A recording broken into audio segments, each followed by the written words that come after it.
Yes, you're very welcome back. We all love the hot summer days, but with them brings an influx of midges, mosquitoes and all sorts of pests. Yes, indeed. And here with some tips and tricks to keep them out of our homes is Colm Moore from Rentical. Colm, thank you so much for joining us today. Morning. Now, it is the time of year. Pesky flies are everywhere. Anything winged creatures or unwinged, they're just flying into the house if we leave the doors open. They are, yes. And the trick is trying to keep them out. And that's not always possible. Yeah. So keep your windows closed and it's belting 30 degrees or 26 degrees outside. So it's not really practical. So it's really trying to find out, well, where are they? And what are they? Because there's a range of flies that I have You've down got a here. ton of stuff here. Yeah. And each one of those has a different habitat. So they have a different source. So this green bottle, they like protein. They like dead cadavers. They like, poo. Poo. Oh, yeah. And then they fly into your house. And then they fly into your house. And then land on your food. And well, that's it. And then there's a flesh fly over there, which is quite similar. What's a flesh fly? This one This here. one here. So it's same again. Flesh fly would like, dead cadavers. They would lay their eggs in Rotting protein, basically. Absolutely. And then, so once you get that source, yeah, then you can get rid of the insect. So it helps then eliminate What them. else have we here? That's the common housefly. Okay. So that's Musca domestica, and it has a little pupa on the top of it. So They're the ones that fly around the light switch all the time and we don't know why. well, the ones fishing, that fly, no, there's different species. So there's a lesser housefly. That's the one that flies in a little triangle around. So that's the lesser housefly, and that one loves really rotting organic material. This one is just, is really, really wet. The common housefly is just ordinary bin juice. And, Is it true that they will land, say, on dog poo and do what they have to do with it, and then they'll come into your house and they might land on food or whatever's around, vomit? Is this true? Well, it is true. They don't have teeth. So they have sponging mouth parts, the dipterans that we have here. And they inject enzymes, don't they? Well, it is. It's like a vomit, a cocktail of enzymes that breaks down the food. Sorry if you're having your breakfast. Sorry. Unnecessary. Oh, my God. And they suck it up. And, of course, then they poo as well on that. And then they'd also lay eggs. OK, so what else? So we have these here. And what are all these? This one, these are window gnats. So you'd see these quite commonly in your windows. That's why they're called a window gnat. These little fellas are everywhere now. That's a fruit fly.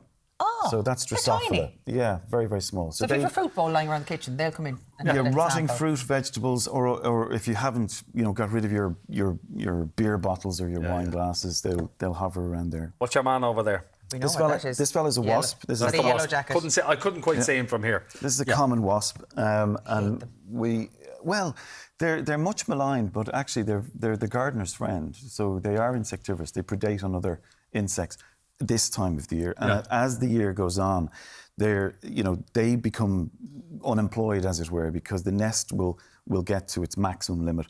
The workers, what they do is they go and they get a sugary treat because they'll feed the larvae the protein. But when that stops, they're like, I'm out of a job. So they then start to become a pest and they start to bug us. Yeah. So at this time of year, we can see here that's basically a wasp nest, tiny at the beginnings of one there. This is one, it's very old now, it's broken up, but you can see the cells. Paper. It is, it's made of paper. So it's you'll see the queens will scrape timber and then they'll start to build a cell and increase it and build upon it. But some of the old wives' tales is burn them out. Well, it's made of paper. It's not a good idea. Yeah. So. Yeah. Okay, can I just ask, if we see one of these, be it in a shed or whatever, do we call the likes of you to sort it out, or do we deal with it ourselves? What should we do? Quite often I leave them alone. So wasps, unless you suffer from anaphylaxis, you can take reactions. They're okay. Towards the end of the year now, they can become really terrible in the autumn. One just landed on my arm last year. I was tying my lace on a chair, and it just stung me, just out of sheer devilment. I drank out of a can of Fanta when I was young, and there was a wasp in it and stung me. I mean, I never forget that. You don't forget being stung by a wasp. They're dying anyway, and then what happens is the nest will produce fertile females. They'll go off and form the next colony. They'll overwinter, and then they'll emerge in the springtime. Now, how do we stop all this from happening in our houses? Because we look at them, we can see them, we know what they're like, But, I mean, we can't keep our windows and doors shut 24/7 if you want a bit of fresh air. So what are the best things to do to stop these pesky pests? Well, we do integrated pest management, so we call it ERDM. So the first one is E, which is exclude. Difficult to do. The OR bit is restricting. So if you know what pests you're dealing with, particularly the flies, you know what they're feeding on, you can then get rid of that. You're cleaning it up. So a lot of it is housekeeping. So we create an awful lot of the problems that we suddenly see the flies around. We were speaking about moths, for example. Oh, I know. I've moths everywhere. What's going on with that? Well, if you've got moths, they could be scavengers, so it could be just cleaning around underneath kickboards, which is difficult to get to. But it also could be a textile moth. So it could be natural fibres or, like wool and... Yes, or so if you pull out as something well. like cotton or wool and there's little holes in it, they're the culprit. It's a How good... do mothballs still work? Are they still a thing? Well, they just can't get them. Yeah, Can't you? yeah, no, bad for the environment. Okay, yes, right, fair very enough. much so, yeah. How do I get rid of my moths? It's eliminating the source. So, Okay, so rolled up newspapers in the answer. You need to eliminate the source. So what's the source?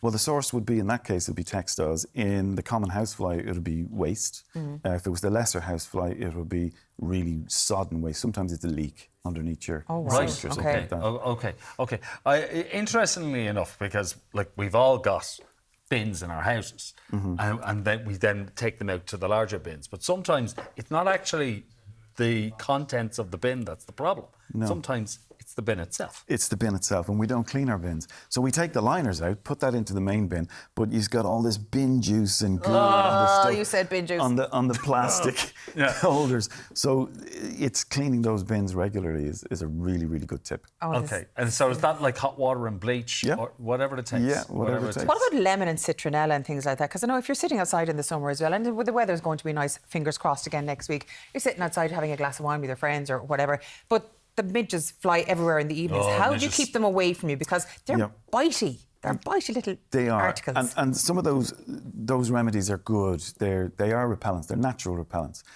But if they're there in biblical proportions, it's not going to help. But what do you do to keep them away? You just...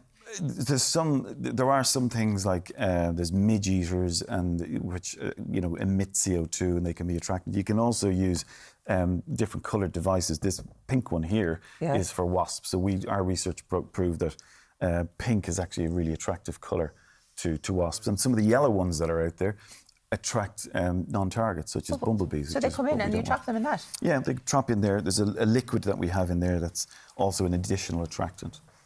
And then they and does this do the same job? It's for flies. That's for flies. Yeah. Pink is for the wasps. Pink wasps, red flies. I never even knew they existed. That's a very cunning plan. I'm delighted. Yeah, so colour attracts them. All right. So, and for the rodents, it's the usual traps and... It's usual. Well, in rodents, it's a bit easier in the sense that it's really trying to keep them out. And there are a lot of things that you can do to keep them out from getting into your building. Well, that's a lot of food for thought. There are no more food for the pests in our house. Anyway, that's for sure. Thank you so much.